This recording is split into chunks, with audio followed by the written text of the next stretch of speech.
நல்ல சுவையாகவும் ஹெல்த்தியாகவும் இருக்கக்கூடிய நாகர்கோவில் உளுந்தங்கஞ்சி எப்படி செய்கிறதுன்னு பார்க்கலாம்.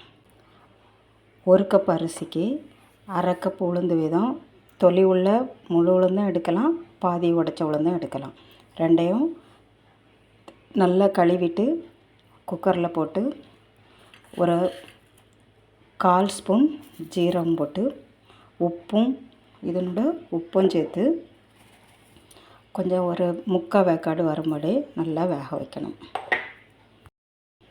இதுக்கு தண்ணி கொஞ்சம் அதிகமாக விட்டால் தான் நமக்கு கஞ்சி மாதிரி அது அந்த பதத்துக்கு கரெக்டாக வரும்.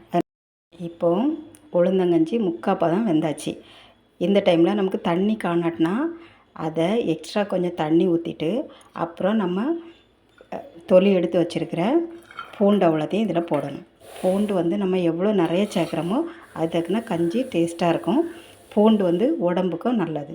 அதனால தான் நம்ம பூண்டு முதல்லே போட்டோம்னா அது உள்ளே எல்லாம் கரைஞ்சி நமக்கு பூண்டு முழுசாட்டு வெளில தெரியாது. அதனால தான் 3/4 பதம் வர குக்கரில் வேக வச்சுட்டு அப்புறம் நம்ம குக்கரை திறந்து இந்த வெள்ளைக்கூடையும் போட்டு இன்னும் கொஞ்சம் கஞ்சி குழையிற வரை நம்ம வேக வைக்கணும்.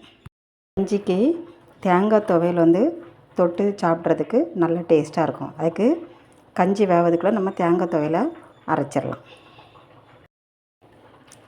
ஃபஸ்ட்டு தேங்காய் நமக்கு எவ்வளவு துவையல் தேவைப்படுதோ அந்த அளவுக்கு நமக்கு தேங்காய், அப்புறம் ஜீரகம், முழு ஜீரகமும் போடலாம், ஜீரக பொடி இருந்தால் அதுவும் போடலாம், கருவேப்பிலை,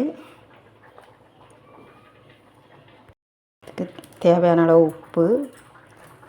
அப்புறம் நான் துவையலுக்கு எனக்கு வத்தல் பொடி போட்டு செய்கிறது தான் பிடிக்கும். அதனால் நான் காரத்துக்கு தகுந்தாரு வத்தல் பொடியும் இதில் போட்டிருக்கேன். அப்புறம் புளி, 1 பல் பூண்டு, இவ்வளோத்தையும் போட்டு நம்ம தண்ணி விடாமல் லைட்டாக அரைச்சிட்டே இருக்கணும்.